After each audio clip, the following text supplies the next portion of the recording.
Hello, Hey, welcome everyone. hello. Hi, Alejo. How are you? I love your Hi. What, love your sorry? hair. Love your My hair. hair. Thank you so Looking great. much. Thank Yeah. you. I'm in my fertile. I'm in my fertile. You must be. You see, you must be because that's how I feel. Yeah, I'm I'm on in my my first time. fertile period. Yes. Exactly. So I mean, let's explain why we're making this joke. Uh, we were, before we start recording with Fernanda, we always have a small chat like, how are you? How's everything? And then we try not to speak too much before we record because we want this to be quite authentic and realistic. So we say like, okay, let's start. We don't speak much. But she was saying, what were you saying? Why should I say it? This is Yeah, mansplaining. Why should I say it? I was just saying that usually I like to wear like t-shirts or something when I'm having a video call, especially when I'm recording and I'm gonna be out there somewhere. But I'm on my fertile window. Like, I do feel great. I feel great. I feel really beautiful, and very different from the last episode 2 weeks ago, where I felt so horrible and I needed to disappear. I'm feeling amazing now. So that's what we're talking about. We're talking about how wonderful it is to have such an obvious cycle of creativity, and it's so visible. It's clear. Like I feel I'm at the peak of this month for me of my 28-day cycle. I can accomplish a lot. My hair is looking great. My skin is looking great. It's like, okay, let's take advantage of this. In fact, I used to live with other two girls when I lived in Bristol years ago, and we would plan parties and like gatherings in the house based on our fertile window. Okay, I'll be fertile around that time. Let's have a little party at the house because I'll be feeling it, like for sure. It's great. It's actually very smart. Actually, I think it's very smart to follow your, like you were saying, it's so obvious. It's a cycle that it's so obvious. I think it's very smart. But I also admit, as a man, that I think for me it would be very hard. We talked a little bit about this the last time, like how much for me it's like I used to not want to sleep even because I wanted to always be doing stuff. And I also think that, there's this saying that women are more mature than men. Mm. And I don't know if it's 100% true. I think there's probably a bias there, but I think maybe there is some reason in it because women from the age of 12 or 14, depending on the case, but around that, I mean, when you're still very young, you Mm. have this kind of calling from nature that Mm. you're going to have to take care of yourself. Like every month, you're going to have to take care of yourself. And for us, for men, I think we remain children forever, maybe, but sometimes for a long time because we're still like, we don't have this. Body nature forcing us to become responsible for ourselves. Mm. Yeah. Yeah, I mean, it's so visible. And then we were just talking when we said, no, no, no, let's just record it. That I do think that men also have their creative cycle. And if you think about the women's cycle, it's 28 days, it's almost like it's a lunar cycle. And I do feel that men also have. I'm not sure, I don't have any science to back it up. I don't know, I haven't read it anywhere. So, disclaimer here. But I do feel that that's the case, that men have also their own like creative cycles as well. I think I've heard somewhere that men have their cycles like throughout the day. Like, for example, towards the evening, you're feeling less creative and your levels of testosterone is down. And, but I'm not sure. I mean, that obviously depends. I think there's some people that tend to sleep later, so it might be different for them. They might, Mm. because it's another interesting thing that I came across actually recently, because my partner has insomnia. So we've been watching some course on like sleeping, and it's very interesting. And the guy says that there are people that are considered wolves, which their bedtime are naturally later, and they Mm. do feel Yes. a lot more active at night. So if you're one of those, never felt you belonged to the society that says you should be up and about at 9 a.m. working in the office or something, you might be a wolf as well, or a night owl Yes. as well, is how they call it. So I agree. yeah, And yeah. actually, I think, I remember once I was reading an article also on how these studies should affect how companies organize their shifts.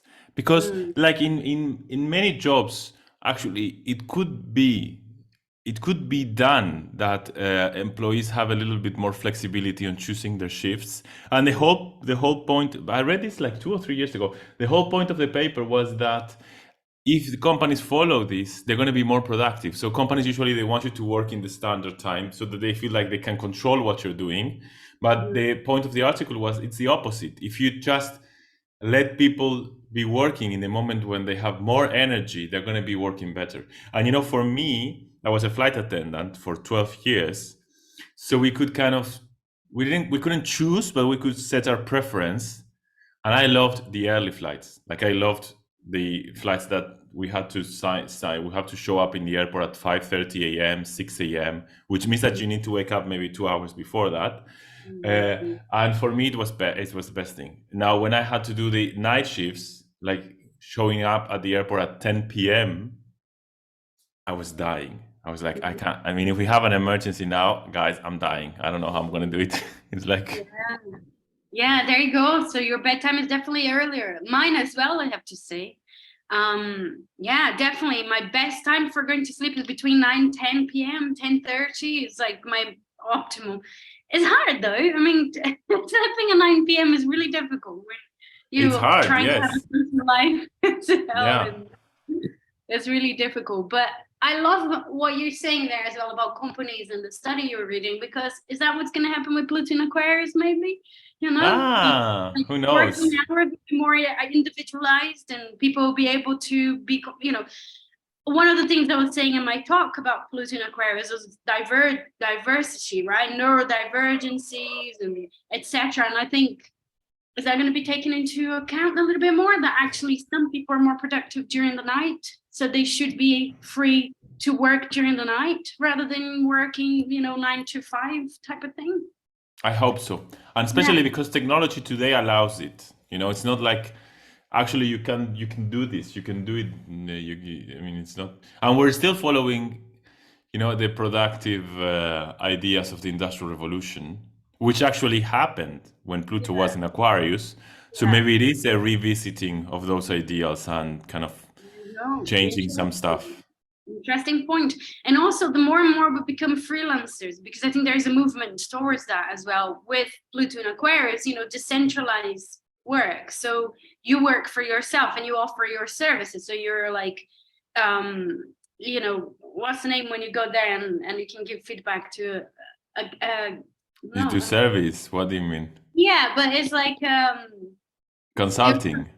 consulting, yeah, you're a consultant, so we're providing consultancy to other places, to other works as well, and you have this freedom to work for yourself and to create your own times as well. Yeah. It definitely seems to be something there with this Pluto and Aquarius as well. And I was going to say something about that and I forgot because I was trying to find the word consulting. Do you enjoy that? Because you are a free worker. I mean, a free worker. You are an independent worker. Yeah, So you're like a freelancer also. You do that. Do you enjoy it?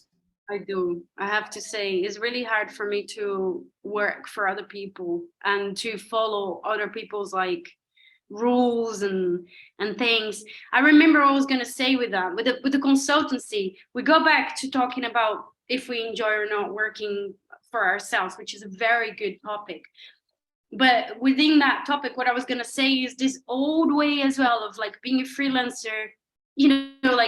We're beginning to be more and more freelancers, but we're still going for the old way of charging per hour. It's Yes. oh, my hour is this much, my hours is that much. It's but hold on a minute, what you're offering is not just your hour.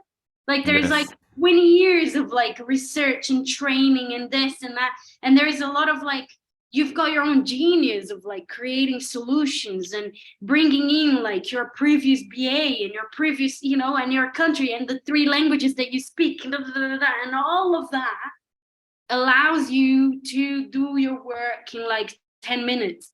You shouldn't be punished for that. You shouldn't be punished because you're able to work faster, because you don't need an hour and you can't, charging per hour is something that we need to move away from as well.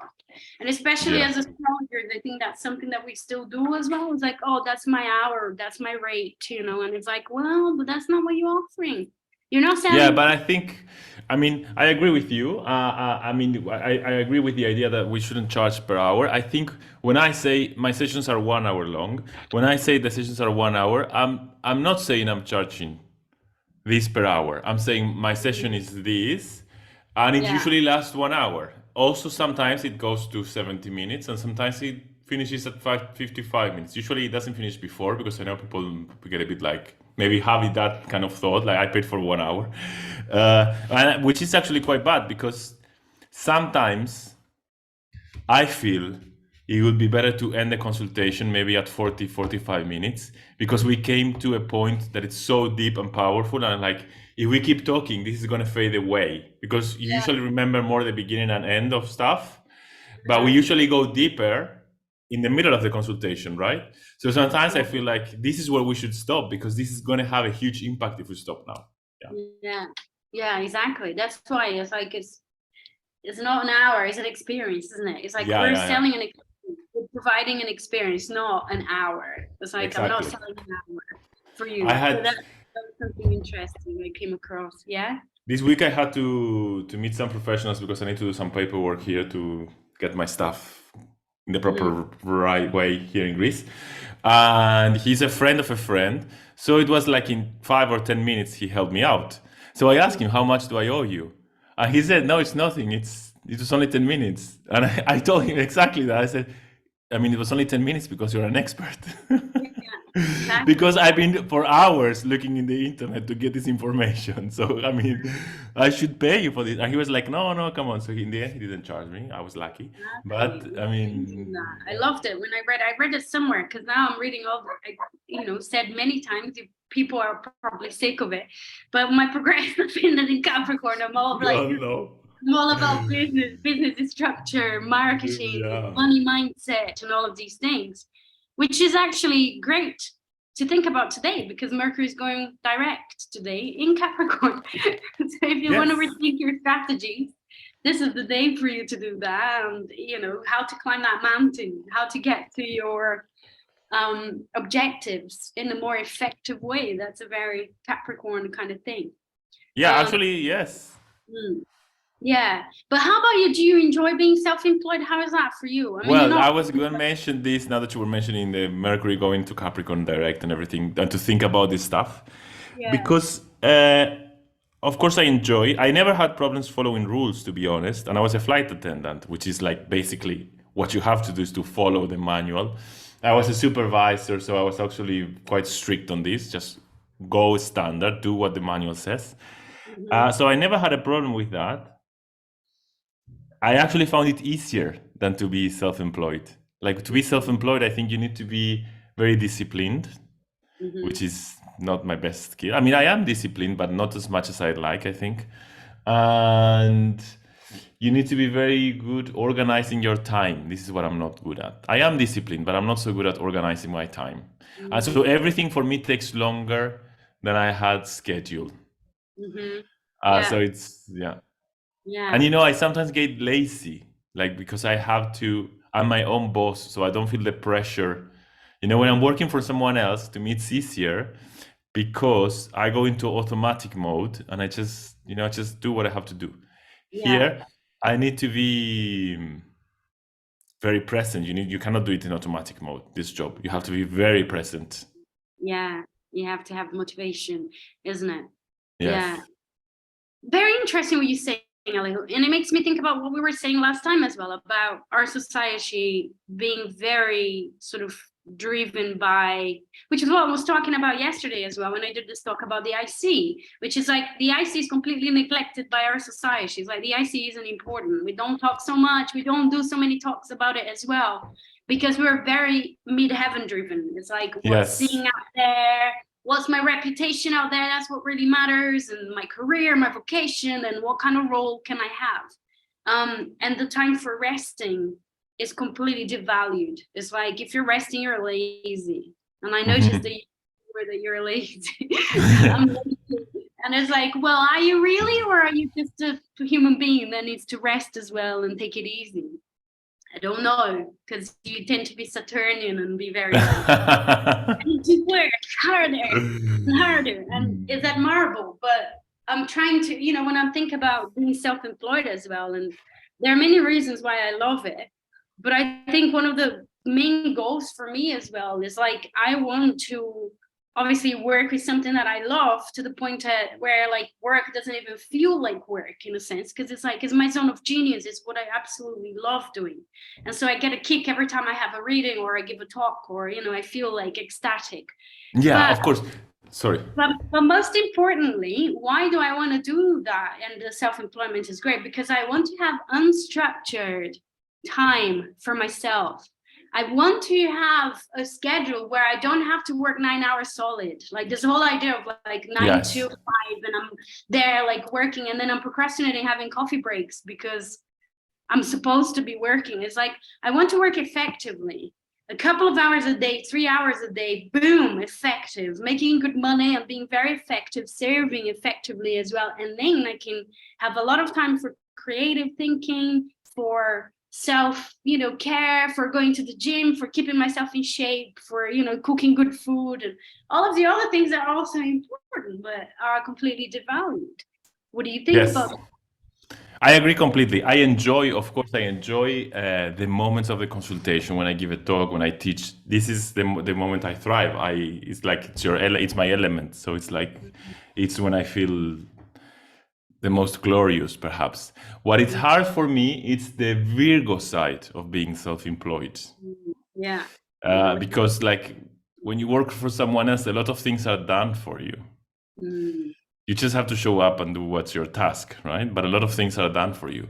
And to me, to organize the time slots and these kinds of things, it's not so complicated, but it drains so much energy out of me.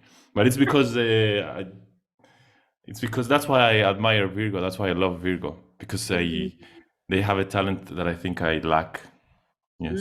I tell you what, make good money so you can pay for someone to do that for you. Yeah. Another thing that I keep reading as a But Capricorn, actually, yes, for a while I did it. For a while, outsource. I had an assistant who was actually taking care of all of that, because Yeah. it was like I realized, and this is good to share because maybe it happens to some people who are starting with astrology. I realized at first, because I'm not so good at organizing these kinds of things, and also because I was fearful at first of having consultations. It really kind of challenged me to will I do it well? Am I good enough? And these kinds of things.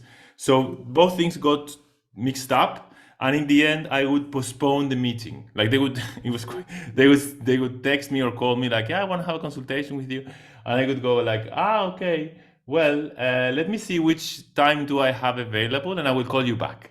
And maybe like 1 week later, they would text me usually. You said you would call me back. You didn't call me. They're like, yes, I'm checking on the time. What times do you have available? Like I was like postponing the meeting because I was afraid. I was afraid of the meeting.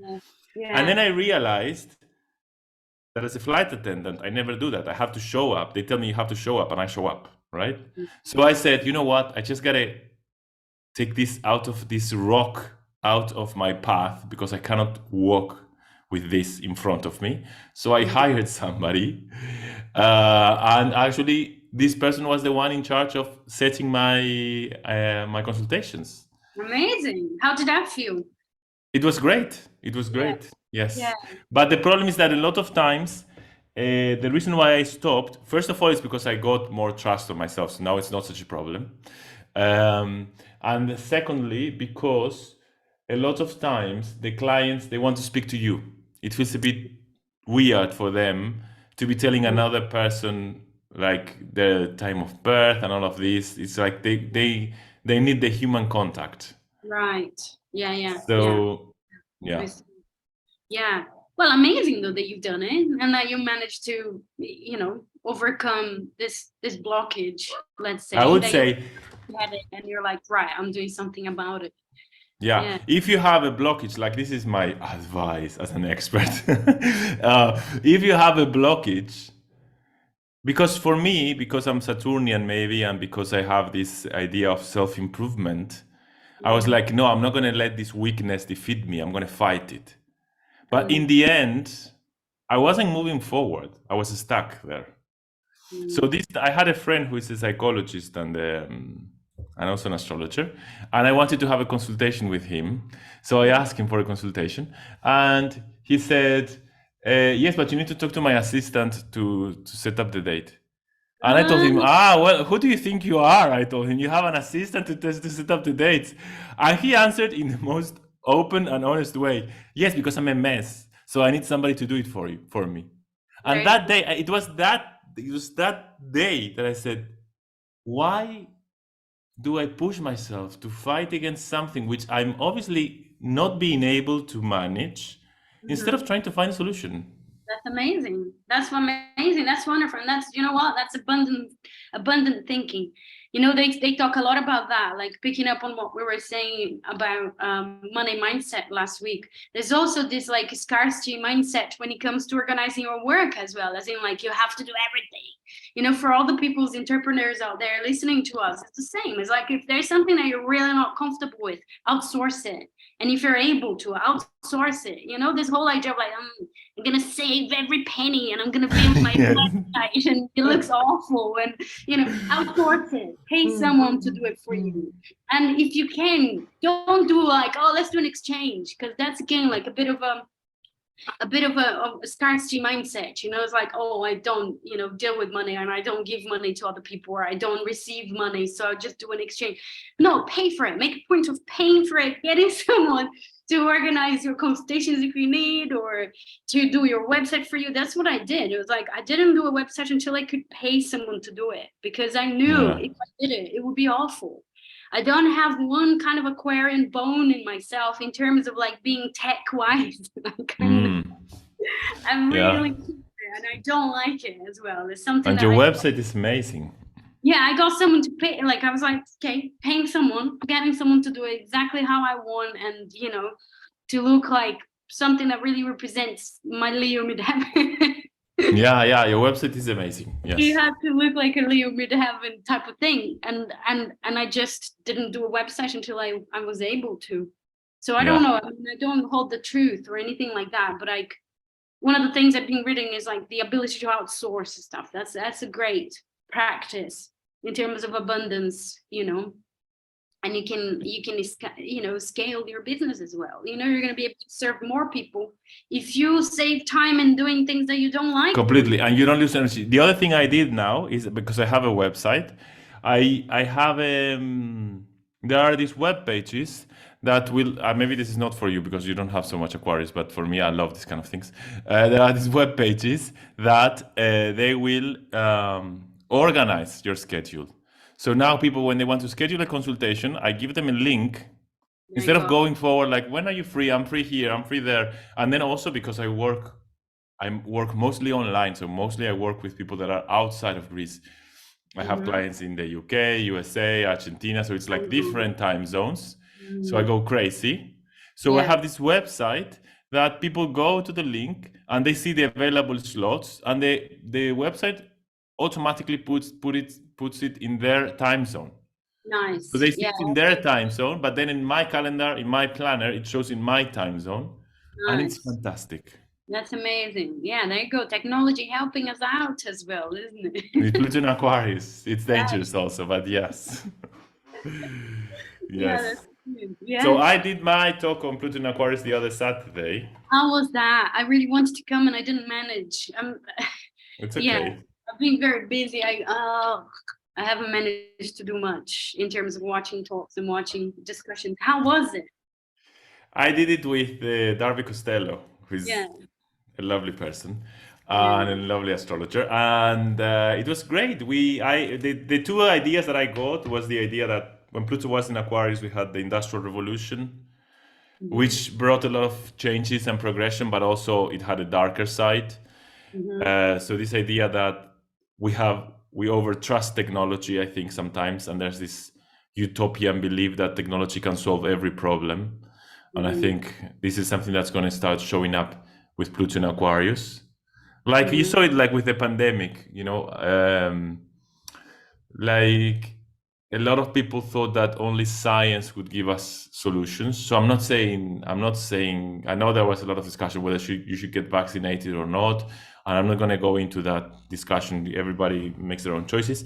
But there was this idea that science is the only way to solve this problem, and also science is the only one who can save us from this calamity. And for instance, in Argentina, at least, and in Spain, which are the places where I was most connected to, there were not a lot of inputs on how to keep like your psychological health or Right. your spiritual health even. Like a lot of people had a spiritual crisis, a loss of faith in life and these kind of things, and there were not a lot of resources to take care of that. The only idea was the scientific. We need to save the body, we need to save life, and life understood like biologically almost. Yeah. Yeah. Yeah.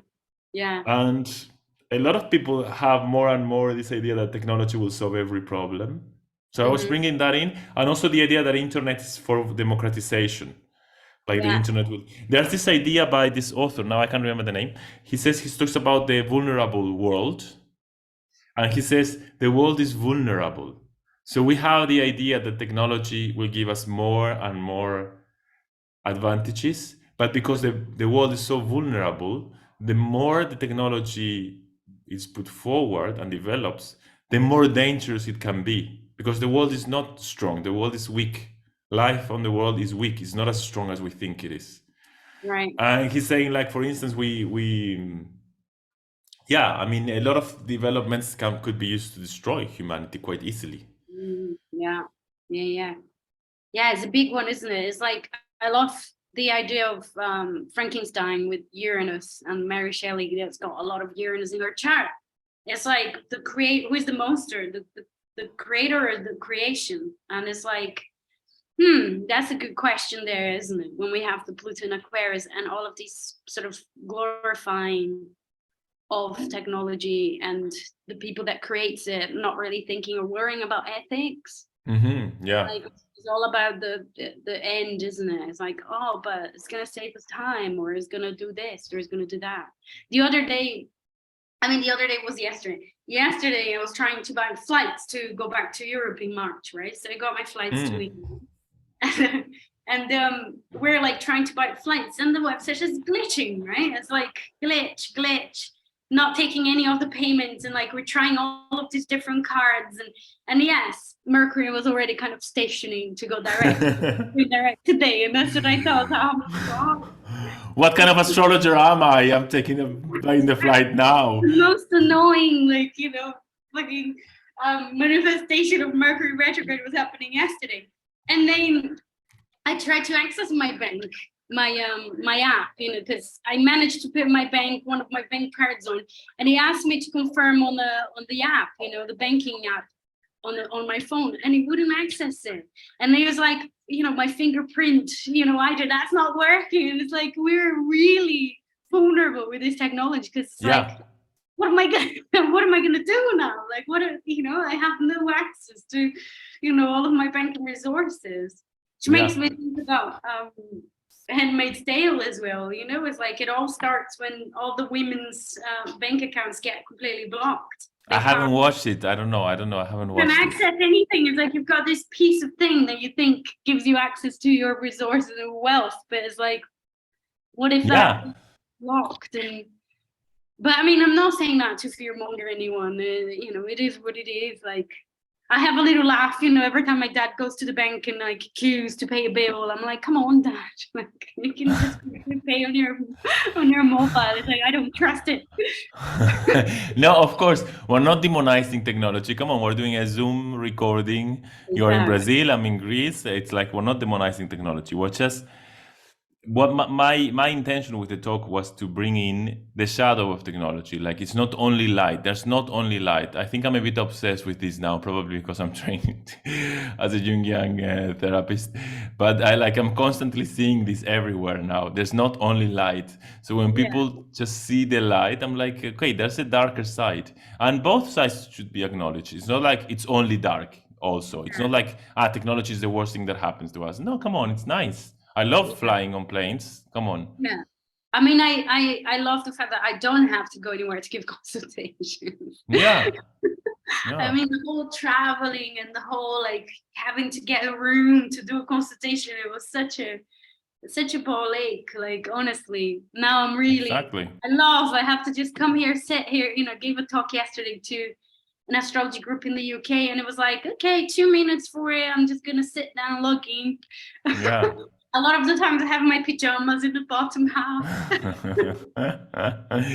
And then the other thing the other thing I brought in the shadow of the French Revolution.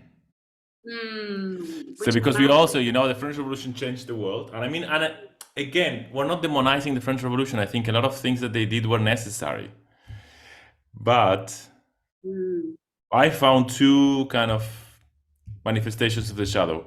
One is the idea of conspiracies. So everyone is against the revolution until you prove that you're in favor. right. Wow. And the other idea is the idea of only one truth. You're either in favor of the revolution or against. If you question anything that we're doing as revolutionaries, then you're against. Yeah. And I think that's happening so much. I think it was you. We were talking once on our first podcast. I think we were talking about this, and you mentioned the idea of the dictatorships of minorities. Yeah. You were quoting this green, I That's think. something I think about a lot. Yeah, definitely. And I see that with Uranus. It was big Liz Green, and that for the first, that I read the first time, and I was like, I think it's her book on Uranus and stealing the fire from the gods. Very, very insightful. And she does say that. She says Uranus can be extremely fanatical. And Yes. this whole idea of like, if you disagree or you question something, then you're an enemy of the revolution, or you're an enemy of the order, or you're an enemy of whatever it is. I remember when I was doing the talk for The Handmaid's Tale, Uranus is very prominent. And Uranus is very prominent in the charts of dictators as well. So this whole illusion that we have as astrologers, especially when we were beginning, I was like, oh, Uranus is great. Like, I'm very Uranian. I'm a freedom fighter. And, I'm pro like freedom and people's, I don't know, expression. Yeah, until someone disagrees with you. And then how do you deal with it? Yeah, I agree. Same with the minorities as well, I guess. Yeah. Yeah. So with the Pluto in Aquarius, I think that may also happen. I mean, I used the example of J.K. Rowling's. When she made this awful comment, I think it's an awful comment. She said trans women. She said women are women who menstruate. I think this is wrong in so many levels. But I don't think the reaction. I don't know. Maybe I'm not sensitive enough. I don't know. But I don't think the reaction was the proper one. Like, she was banned from going to Warner Bros. She received death calls. Like, people were calling her saying they were going to kill her. Yeah. And it's well, like, sorry, yeah. It's a mob. Is it like the thing now is that we have mobs in the internet, but I think it's a similar principle to what you're just sharing about the revolution, and how if you question anything of it, you're an enemy of it. Exactly. Yeah. Off with your head. It's like there's Off with your head. Yeah. There's no conversation. There is no, yes, that comment was wrong and it was insensitive, but what about enlightening it? What about talking about it? What about educating the person? Exactly. Yeah. That's the point, isn't it? And also she, then it's not that I'm now advocating for J.K. Rowling, but then she started like trying to explain her point of view. And in her explanation, I mean, I don't think she was very aggressive in her explanation. You could see that she doesn't feel against trans people. You could see it's her point of view, it's her history, it's the way she sees things. Yeah. And I don't know, even if I don't agree with her comment, and I think it was an awful comment, I don't want to live in a world where suddenly she's shut, she's expelled, she's excommunicated because of that, instead of, like you're saying, enlightening. Yeah, it's dangerous. It's very dangerous, because it could be anything. It could be anything. Then you're just really scared of any comment or any idea that you might say. And I understand as well that there is a balance, isn't it? It's like there are extremists that are like, posting violent things on Twitter and they get their account, suspended. I understand that. and I Yeah, understand of course. Yeah, yeah. why that type of stuff happens. So I'm not like, oh yeah, freedom of speech, like to the extreme, doesn't matter.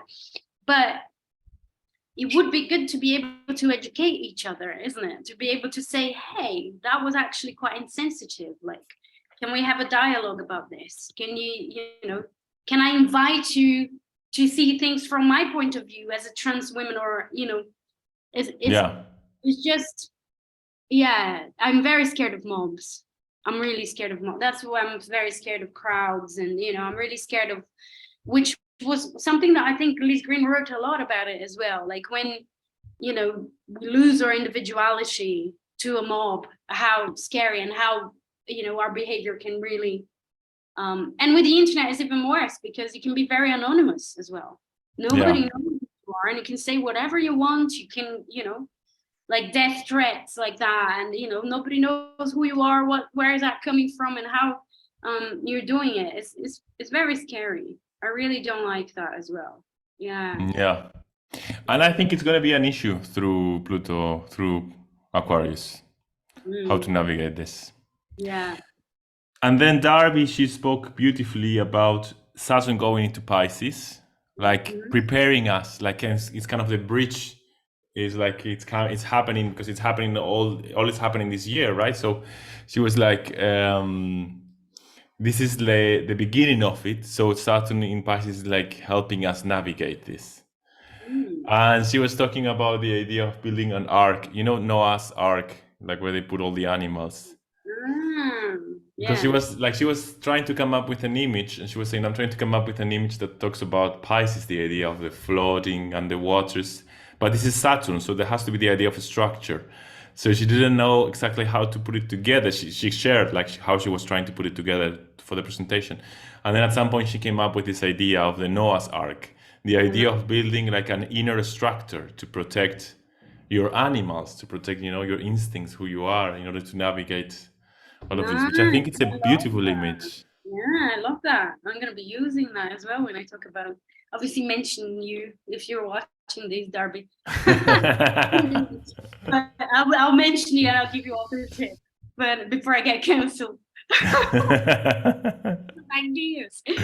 Anyhow, yes, that's a really nice image. That's a really nice way to see it as well. I love that. Yeah, really interesting topics as well. I just recently watched it's a series, it's a BBC series. It's quite new, and it's about Marie Antoinette. Ah, Yeah, which was the queen at the time of the French yes, Revolution. very interesting. Quite Yes. relevant. Yeah, quite relevant. They did say, like, the things I was reading did say that it's quite historically accurate. But when I was watching the series, it's like one of the last episodes is like, yeah, Happy New Year, and it's like 1789, and they're still not arrested. So I'm a bit like, not sure how actually historically accurate it is. Okay. Because I think they ended up going to one of the palaces, and they're there for 3 years, right? They're like arrested for 3 years before they get their heads chopped off. But in the series, it didn't show that yet. I don't remember exactly how it was, but I do remember that the French Revolution at first was not against the monarchy. Like they didn't want to lose the monarchy. It happened later. It's not from the beginning of the revolution that they want to get rid of the monarchy. I'm not a historian. This is what I know and what I remember is that at first they didn't want to lose the monarchy, but what happened, I have a friend from France who is a historian, so this is what he told me. What happened is that Marie Antoinette, she was afraid, like it's like what they were going to do was to balance a little bit the level of power, especially when it comes to finances, to paying taxes to the crown. So basically, Marie Antoinette didn't like this at all. So she told the king, like, come on, let's do something about this. And the king was like, what can we do? And she said, let's go to the next door country, and they're going to help because they're not going to want these ideas to be spread all over Europe. So let's just go and ask for help. We come back with an army, we crush them all, and we are back to full power king and queen like we were before. And so they were leaving, like hiding, and they discovered them. So they discovered them and they said, what, you're the king and you're not going to lead your country into the revolution. Like this is the way, I don't know, this is the way I was told. Mm, It's like the king was supposed to lead the revolution in some ways. They were not against the king itself, yeah. and because they discovered them, then they were like, you're a traitor to the revolution. Right. Yeah, because he wasn't a very strong king, which is very interesting as well. Apparently, he didn't care about being a king at all at first. He It didn't was really all. for education either. All he wanted to do was to hunt and chill and live in his own world. So he was known as the boy king. Like he wasn't Yeah. a very powerful or power-driven person. Yeah. And because I'm obsessed with the whole like highly sensitive research that I'm doing, I think that he might have been a highly sensitive person, born in a complete, wrong time and the wrong situation. Because it seems like he was actually quite sensitive. So he was a Leo. He was the Sun Jupiter conjunction, a 29 Leo, I think, and in the 12th house. He had Mercury in Virgo, I think, if I'm not wrong. Mercury at 0 Virgo or something like that, or he had Mars in Virgo as well. I'm not sure, but he was a Sun square Neptune, or he was a Moon conjunction Neptune. He was a very Neptunian character. So the way they portray him on this series is it's a very, very like sensitive, introverted, he doesn't want to make decisions. He doesn't, he's a bit scared. He was very young when he became a king. And Antoinette, she is a Sun, Venus, Neptune in Scorpio. So, she was it's like, and she was a midheaven in Pisces with Uranus there as well. So she had Uranus on a midheaven in Pisces, and she was known for being a gambler. And for having this very, she loved dresses and she loved spending. Yes. She didn't, care very much about politics at all. So it was very interesting. It was very interesting. I was looking at the charts while I was watching the thing, because I think it's relevant for Pluto moving to Aquarius now. I think it is. Yes, I think it is. Yes. How they, because they ended up becoming a bit of a scapegoat of the time, isn't it? It's like there was never a bad time to be born as a monarchy, part of the monarchy as it was at that time. So. Exactly. Yes. Yeah, exactly. Really unlucky. Yeah, really unlucky for them. But yeah, very interesting. Seems like your talk went really well then. Yeah. It was great. I loved doing it. I loved sharing with Darby also. I think she's amazing. So it was great. Yes. Nice. Now, did you feel Mars turning direct last week? How was that for you? Actually, I did feel it because, as you know, I need to do my dissertation for the MA, and I'm moving very slowly because I feel so lost. And I feel like my task, the task I'm trying to prove is impossible and unbearable. And actually, when Mars went direct, I started having insights on how I can actually ground it and make it work. Nice. Brilliant. It's quite interesting. Nice. Yes. I was reading this book. I thought I had it here, which is called Post-colonial astrology, which I like a lot because it has a lot of ideas that I had sometimes thought. I mean, of course, they are thought in depth, not the way I had thought about it. But a lot of times, probably you had this thought also. Astrology is the result of a cultural environment, right? So the astrology we practice today still carries cultural ideas that are no longer representing who we are. And I always wonder if we should question those ideas. That's why my MA is based on gender bias in astrology. So I always thought about this from the point of view of the dignities and abilities of the planet. Like Mars, who is a man, is exalted in Capricorn, right? But the moon, who is the mother, if she goes to Capricorn, so she's independent and she makes her own living, that's a bad mother, or Venus, Venus is exalted in Pisces. So if you're the romantic kind of woman, then it's okay. But if you're in a Scorpio, you're the evil kind of woman. It's like Yeah. because what? Because you have resources. Because you're, because you have your own sense of power. Then you're suddenly evil. So I started thinking about these things, and actually, she mentions some of those ideas in the book. Of course, She's an academic. She developed the whole ideas. Anyway, when I was reading the book, I was reading the chapter for the sun, which is one of the first chapters, and I was like, I'm not enjoying this book. I don't think it's, I don't think it's what I expected. Uh-huh. And then I moved to the chapter of the moon, and I was like, why did I buy this book? I'm really not getting it. But then Yeah. when Mars went direct, my Ah, mind did click, and I was like, actually, this book is helping me organize what I want to do ah. for my MA. It's like I realized, I think it's a really triggering book. If you read it, you should know that it's triggering because it will expose how the astrology we're practicing today is still perpetuating ideas that have to do with, let's say, the white straight man being on top of everything else, I would say. And we don't realize, but it's kind of, she's kind of dissecting how the astrology we practice today is still following that. Mm. And so ideas of colonization, it's called post-colonial astrology. So ideas of colonization, domination, these kinds of things. So I think it's very triggering. That's why maybe at first I was like, I'm not enjoying this. Interesting. Yeah. Very interesting. I want the name of it when you find. Yeah. It's post-colonial astrology, and she's called Sparky.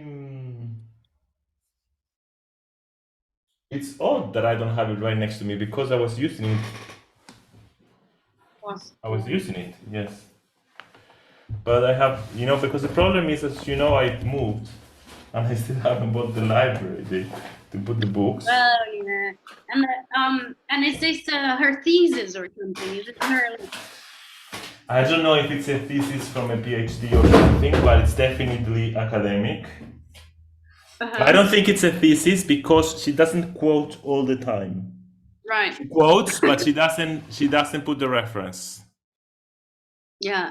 which is something I Okay. don't like. That's one of the reasons why I at first didn't like it.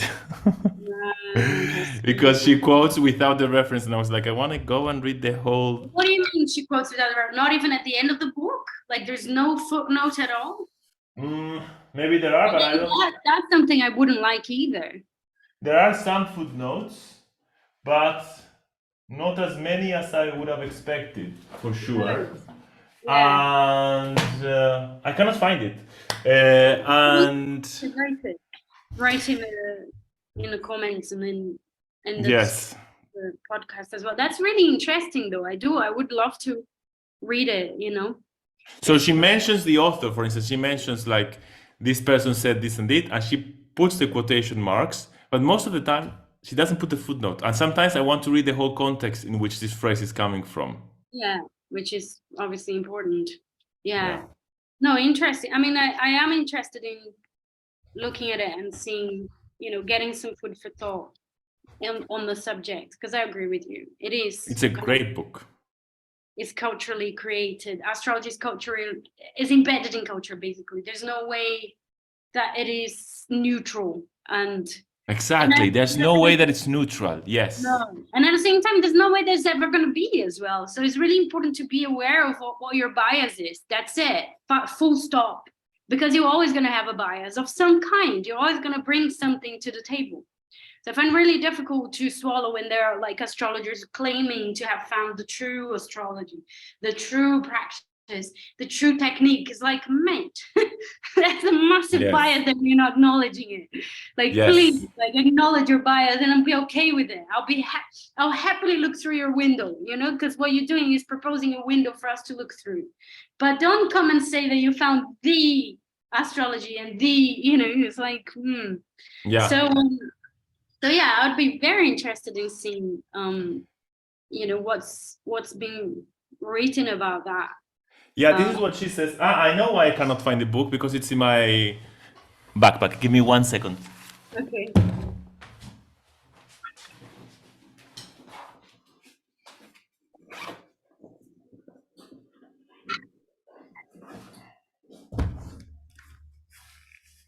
So I'm reading 2 books at the moment, Mhm. if you're interested. Very Gemini. One is Psychological Ties by Carl Jung, which I read, but I need to reread it because also it's very interesting because at some point he says science is a perspective. He says like there are according to Jung, there are 4 functions of the psyche, which is kind of the 4 elements, right? So he says science is just one way that humanity has to understand the world. It's not the full way. If you only Brilliant. follow science, you're missing all the other ways. Brilliant. Which is why he's our hero till nowadays. This is my personal hero. Yeah, Carl Jung. I'm gonna make a. Have you seen this movie? It's called a divan. How do you say divan in English? Divano. I know Javon, yeah. I think it's, I don't know. I think I know what you're saying though, but I'm Well, not you know sure. this couch that psychoanalysts Yeah. usually have, right? The movie in English is called Arab Blues by Manel Labidi. So the movie is about this woman who moves to I don't know which country, where psychoanalysis is not so popular, and she has the Freud pictures hanging on the wall, and she talks to him he's her boss. So sometimes the patients go, the clients they go and tell her like, "But can you not tell me this and that?" No, my boss doesn't let me. There you go. Yeah, exactly. I have a little picture of Jung. I'll put it there. Yes. Yeah. So this is the book Post-colonial Astrology by Alice Sparkley Cat. Okay. And I think at Nice. some point she says exactly that astrology is not neutral, and we need to Yeah. stop pretending that it is. Yeah. I mean, I agree with that, and I love that for sure. I still I don't know. I still devil's advocate here. I still find useful in some ways to think about dignities.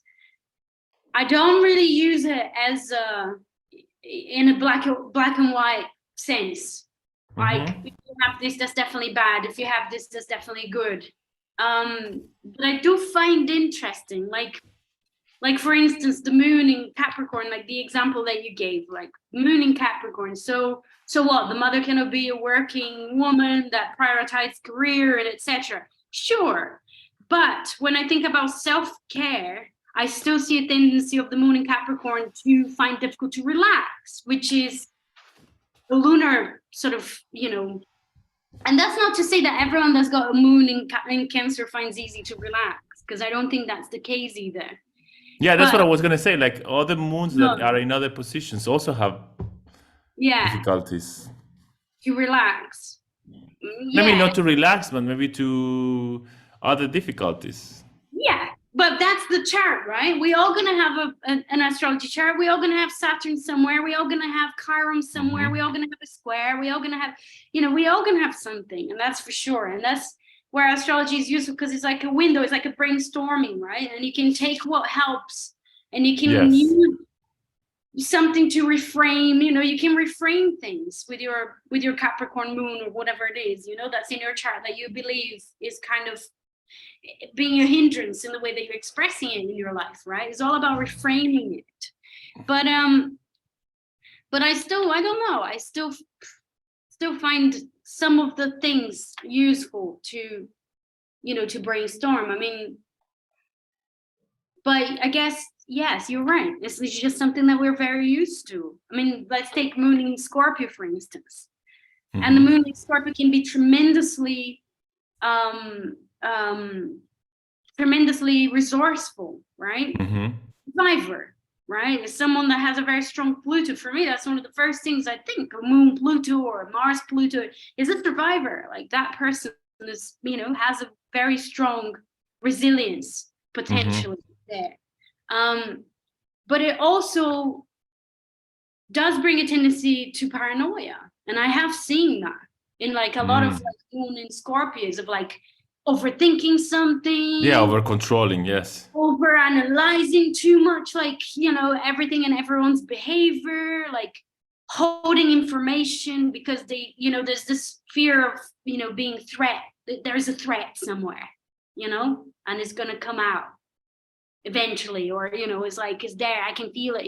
It's like what they say in the cookbooks, like smelling rats when there isn't any, and I think there is that too. And I can feel it. I love that part. Yeah, there's a thread here, and I can feel it. Exactly. And you're And like, what thread? I think that's very characteristic of a moon in Scorpio. So I think that's where it does make sense with the with the old dignities thing. Because the moon is the place where you go to relax. You're not strategizing with the moon, right? Okay. The moon is about how you eat. It's about how you sleep. It's about how you get home and put your slippers on, and put that face cream on, and and like sort of close the world out. So it's like, okay, nice. Now I can just nourish. But let's say, what about the moon in Virgo? Do you feel the moon in Virgo relaxes? No. I mean, of course, we all relax. I mean, I'm not saying I don't moon in Virgo's out there. I'm not saying that you're not capable of relaxing. I don't think they have an easy time relaxing either. And it's not considered either in fall or detriment. You're right. Yeah. Why not? Maybe because the people that wrote it didn't feel threatened by it. Like, okay, there comes the neurotic Virgoing person, but that's okay. It's not as bad. That's okay. Yeah, exactly. It's gonna keep it for himself or herself or whatever. So it's like okay. it's just gonna have problems with their bowels, so that's okay. Invite them home when it's dirty. They're gonna help. Exactly. No, it's true. It's absolutely true. You're right what you're saying. I mean. Anyway, to be honest, she doesn't make so much emphasis on the dignities. This is more my journey, but she mentions it at some point. Yes. Yeah. Well, like, what is one of the things that you felt was most outrageous before Mars, turned direct, that you were finding really difficult? From the book? Yeah. She talks about the sun as the empire of the light. And she uses a lot of political history, how the symbol of the sun has been used to dominate cultures. Right. And I was finding it a bit like, yeah, of course, the sun has a shadow. We know this as astrologers. It's not just light. So I was finding it like, what is she saying? I couldn't get what she meant. It's like, you're just applying the idea of the shadow of the sun, but instead of doing it in a personal level, you're doing it in a collective level. I'm sorry, I don't want to sound disrespectful.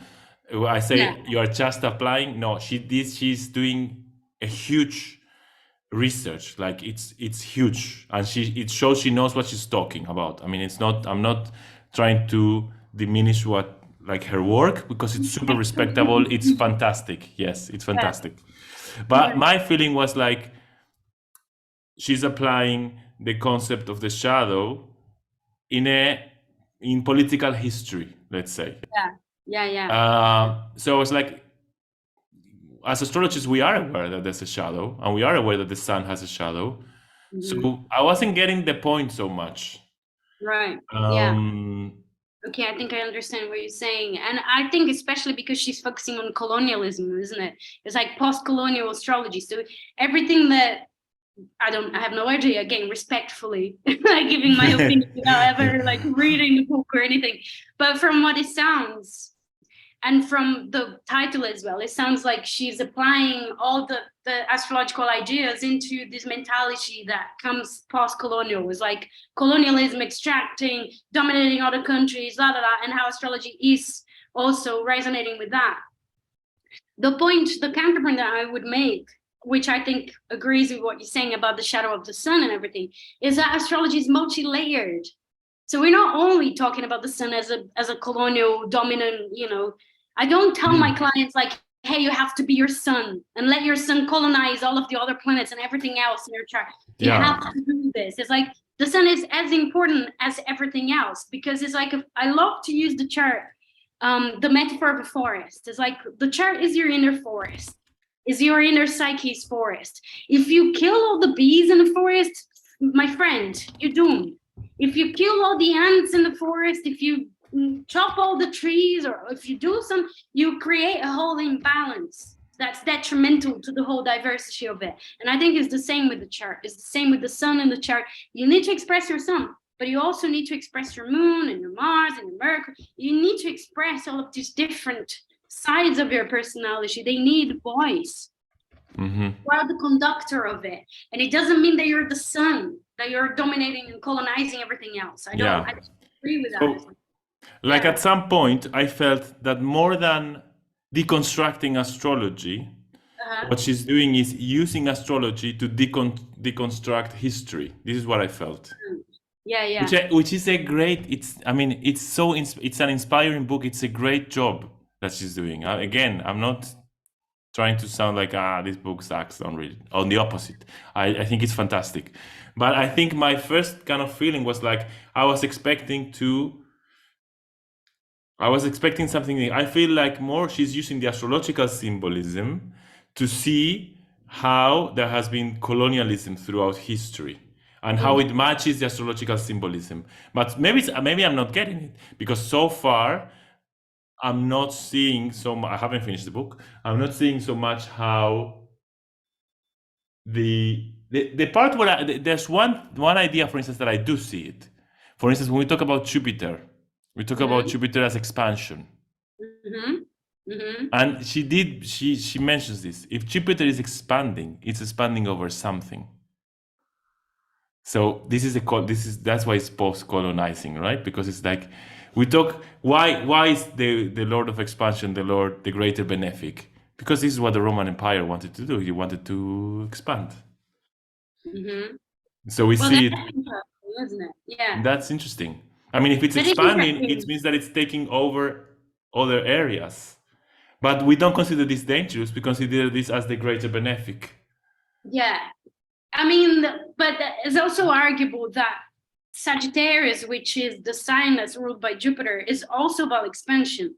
But it's the expansion of horizons in the sense of experiencing things. It's not about, right, I'm going to expand now and I'm going to take over, my boyfriend's space there because I'm having a Jupiter transit. Well, I'm going to experiment. I'm going to learn something new. I'm going to do a new course. I'm going to go traveling somewhere new to experience a new culture, etc. This is the way that we usually use. Yeah, self-expansion, yes. But I think, but Jupiter is exalted in Cancer. So it's the expansion of my people. I think that's where she's coming from. Sorry? Expansion of my family. Of my family. I think that's where she's getting the idea. Anyway, yeah, I think it's an interesting read. I mean, I think it will make you think a lot. And I still, the thing that was pissing me off, I think, is that I still don't understand how this is going to change the way I do consultations. I'm still not sure. Yeah. But maybe I don't get it, because a lot of times also these books that are about deconstructing ideas, it takes time for us to realize what they mean. I mean, we're so sure of what we believe in that it's not so easy to see the other part. So maybe I'm not getting it fully. I need to read it again. I feel like, who is she? Is she an astrologer? Is she like against astrology? Is she, this is also another thing that's very important, which will review her bias a little further, because if she's not an astrologer, then that would be a bit worrying in the sense of like, yes, of course, everybody has the right to write about subject, and I'm not, or research and have their own perspective on it. But if you don't work with the subject, if you don't see the subject working, I'm a little bit like Patrick Curry here. Like, I agree with what Patrick Curry says. It's like research will be a little bit more complete and round if you actually have an experience on the subject you're, researching on. Yeah. So I don't know if she's an astrologer. She doesn't mention. Yeah, she's an astrologer. It says here at the end. Okay, cool. Yeah. And she has the cited works at the end listed, but not by footnote. But they are works cited, but not by footnote. I would have liked the footnotes with a page, to be honest. But yeah. I mean, it's a great book. It's a great book. It's a fantastic book. I think there's a part of me that's still resistant You'd say the yes, probably. That's why I'm still. Yeah, I agree. I'm a But, bit, yeah. yeah. Well, I Well, mean, that's cool though. That's a great experience of Mars going direct, what and about you? How did you feel it? I definitely felt it. The, the day that Mars was turning direct, I felt very annoyed at my brother, which I think is a very Mars Gemini subject. And by the way, it was right on my Chiron as well. So I have Chiron Gemini in the 7th house, and it was right there, like to the degree, like 8 degrees Gemini. And I didn't have any issues with my relationship, which was like something that we would first think about, right? It's like, oh, Chiron a 7, Mars in the 7th, relationships. No, actually, I was quite annoyed at my brother. And like old resentments kind of came to the surface, but I didn't act on them. Great, good on me. I didn't act on them or anything. I just kind of kept it for me. I just felt it, and just kind of, I was a little more vocal as well. Like I was like sharing, this petition to get Bolsonaro arrested, something that I never Ah, did. I'm like, good done. Well done. Yes. I was like, come on, everyone. I saw like a petition in one of the media, sort of alternative media that I follow on social media. And so I was just sharing it, sending to my WhatsApp group, sending to my friends, to my brother, to like everyone saying, come on, let's get him arrested. We've had enough of him. And especially after everything that's happened in Brazil. I mean, people Yeah. in in Brasilia, and it was just bizarre. And I was just like, okay, they need to pay for it. So that was like very much, I became a voice of that Mars in Gemini for like a few hours, Nice. which I thought was very interesting. And I had no power to stop it. I was like, what the fuck was going on? Like I should probably pace myself because my Chiron was right there and I could get hurt, But another thing that I felt, so on another note, I feel a lot more motivated to launch my website, to finally take the steps, forward. So, new prices and like a whole new sort of new package around like what I offer, like who I am, stepping into the expert and leaving the apprentice further Yes. behind. So I feel that Mars direct is giving an extra oomph in the process as well for me. So all in all, has been interesting. Yeah, it has been like a source of motivation, I think. Yeah. Yeah. For me too, to be honest. Yeah. Yeah. When is the deadline of your September. September, right? Yeah, it's like Yeah, I better hurry up. I'm reading. I'm trying to come up with. But are you gonna do qualitative research, or you're just writing Yes. qualitative? I want to do interviews. Nice. Interviews with astrologers. Yes. Nice. Okay. Wow. Very exciting.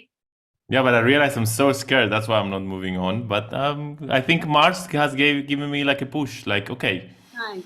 Also, I realized I was.